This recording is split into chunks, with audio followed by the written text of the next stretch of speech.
Hey, it's Dr. G. And whether you've been a longtime listener or you're new to the podcast, welcome. Have you ever felt like you wanted to start over or reinvent your life?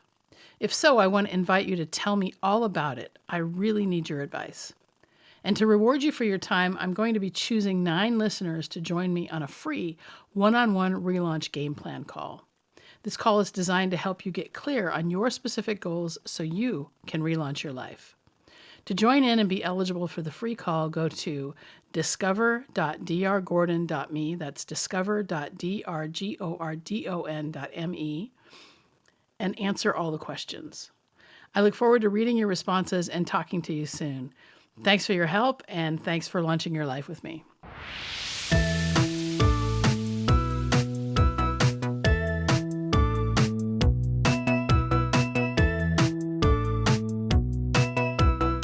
Hi, this is the Launch Your Life podcast. I'm your host, Dr. Michelle Gordon. Today on the podcast, I'm talking about the spiral of shame, generational trauma, my first entrepreneurial venture, and narcissism. As always, I welcome your feedback. Feel free to email me, drg@drgordon.me. It's DRG. And for the latest episodes, go to launchyourlifepodcast.com. If you like the podcast, please take a moment to give it a 5-star review wherever you get your podcasts and share widely with your friends. Last time I left you with alarming statistics about childhood sexual abuse and my thoughts about the elegance of the human brain. To be caught up, I recommend you listen to or watch the previous episodes, starting with episode 162. In my experience, sexualization caused extreme shame. According to dictionary.com, shame is the painful feeling arising from the consciousness of something dishonorable, improper, ridiculous, etc., done by oneself or another, or susceptibility to this feeling of disgrace. And Merriam-Webster is a bit more descriptive, a painful emotion caused by consciousness of guilt, shortcoming, or impropriety, the susceptibility to such emotion, a condition of humiliating disgrace or disrepute. Now, I think it's appropriate to call the type of shame I experienced toxic shame. According to WebMD, toxic shame is a feeling that you're worthless.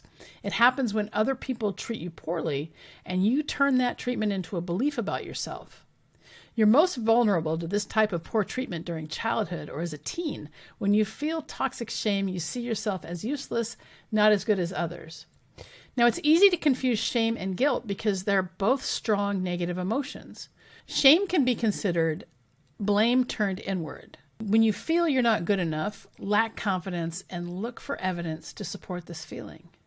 Now, guilt is simply feeling bad about doing something society considers morally wrong. They can be very interlinked, but eventually, as you look for evidence to support the feeling of shame, you start to believe the lies about yourself, and the lies perpetuate into a knowing that this is the truth. And you believe it because it's what your abuser tells you. In sexual predation, there are 6 steps to grooming. Number 1 is targeting the victim through finding vulnerability, emotional neediness, isolation, low self-confidence, and low parental attention. Number 2 is gaining trust through getting to know the victim and their needs and starting to fulfill them. At this stage, secrecy is often employed as a trust mechanism. This also serves to distance the child from his or her parents. Number 3 is creating importance in the life of the child through filling unmet needs via gifts, affection, or attention, making the predator more important. Number 4 is isolating through free babysitting or other means to be alone with the child without interruption. Parents may encourage this through appreciating help from the predator. Number 5 is sexualizing, and it starts with non-sexual touching, like tickling or accidental touch. In my case, it was tickling, and I hate it now.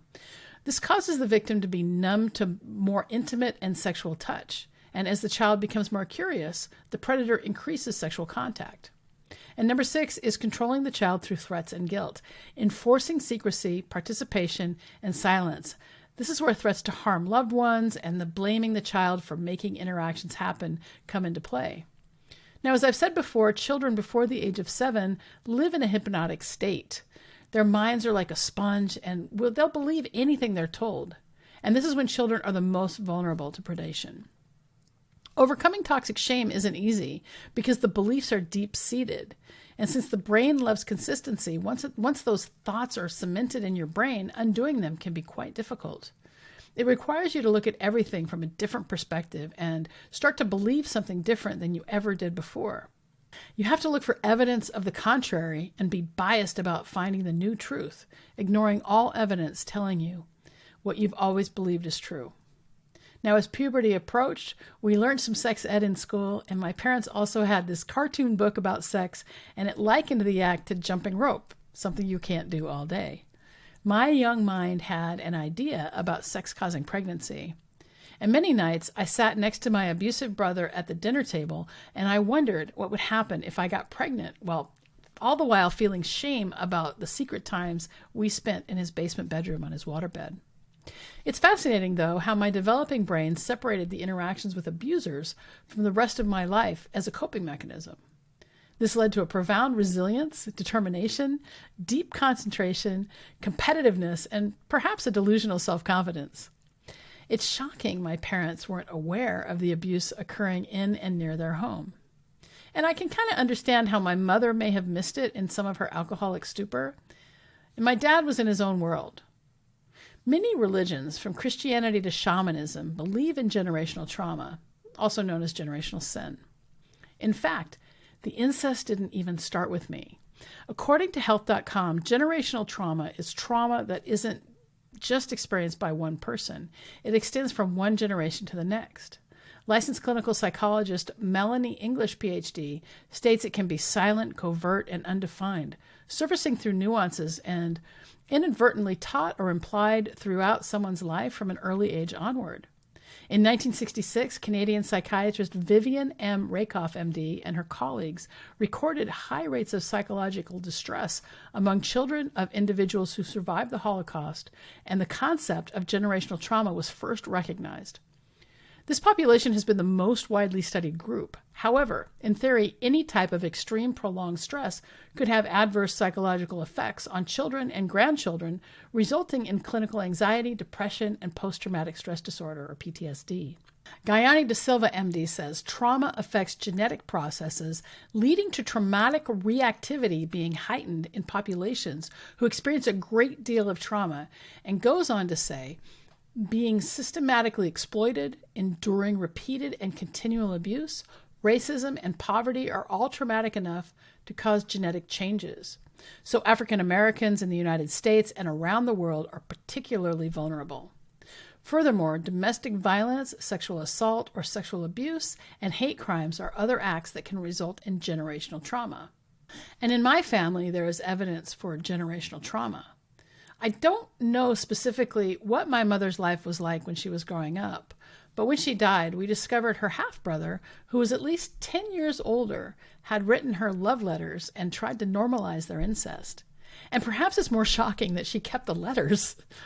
Now, when my parents met, my mother was finishing high school and living with her half-brother and his wife in Livermore, California. My father was doing a physics internship at the Lawrence Livermore National Laboratory. And I have no idea how they met. I have this vague recollection of maybe a blind date, but they did meet. And when my mother became pregnant, they married and moved to Pullman, Washington, so my father could complete his PhD in physics. I often wonder if my mother became pregnant on purpose so she could escape the situation with her brother.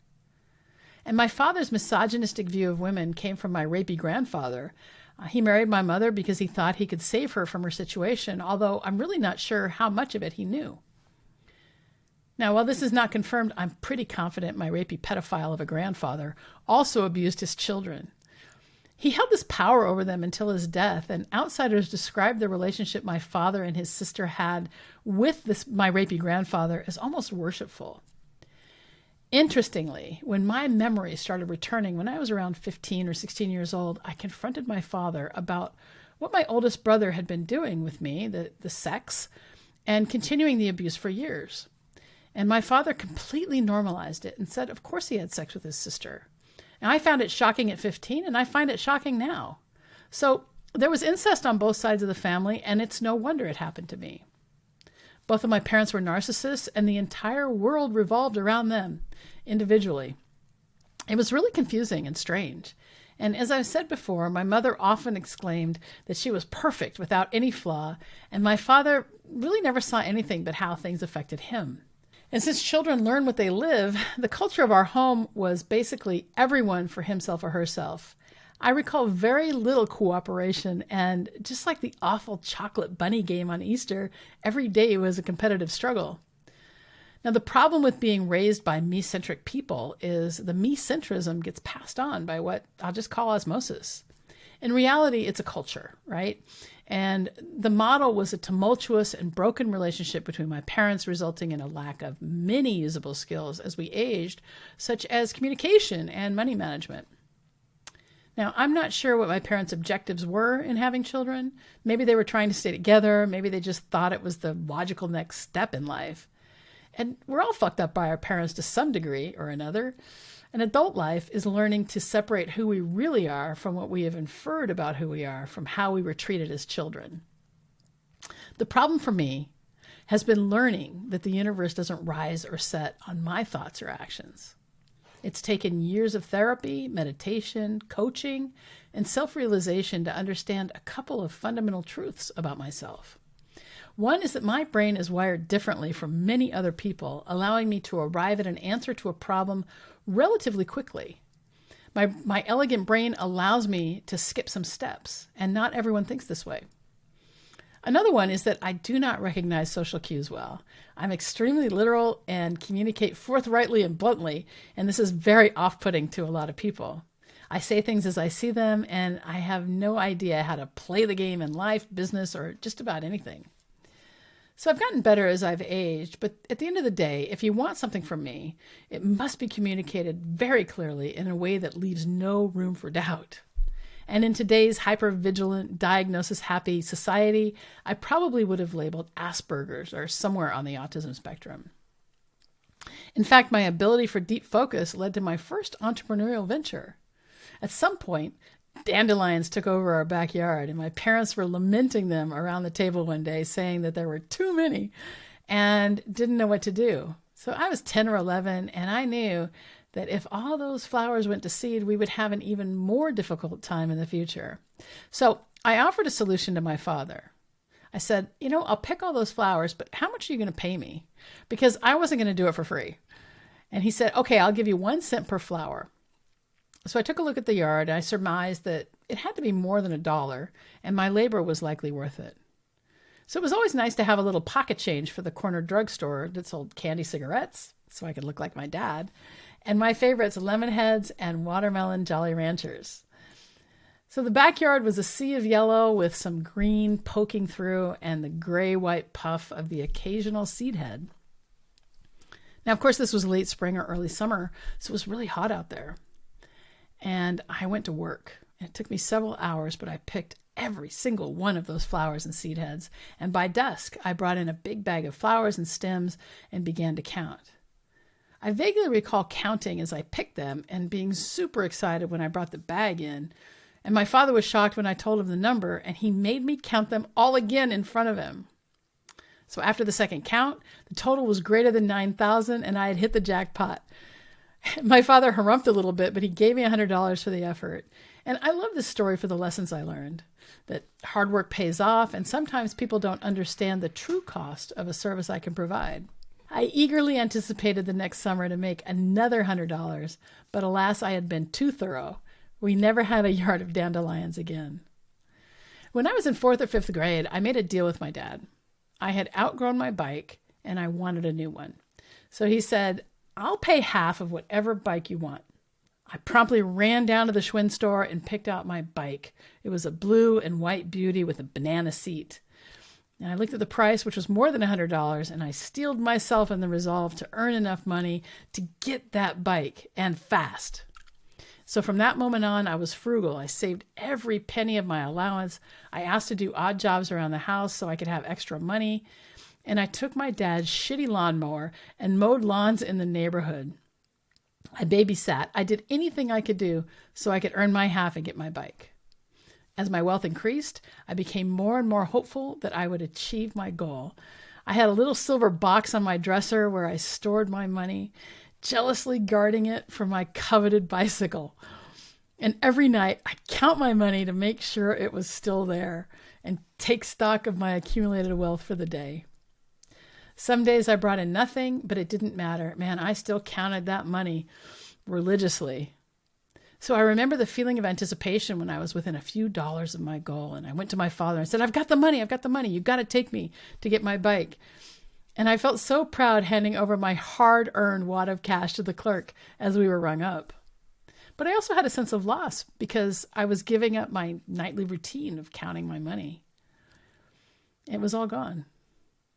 But when I rode that bike for the first time, I knew it was all worth it.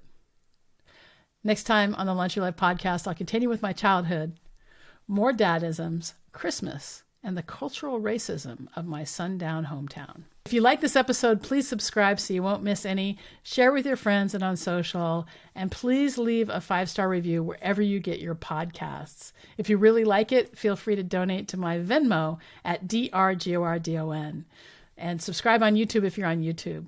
Please help me with my market research. Please fill out the questionnaire at discover.drgordon.me. I'll see you next time.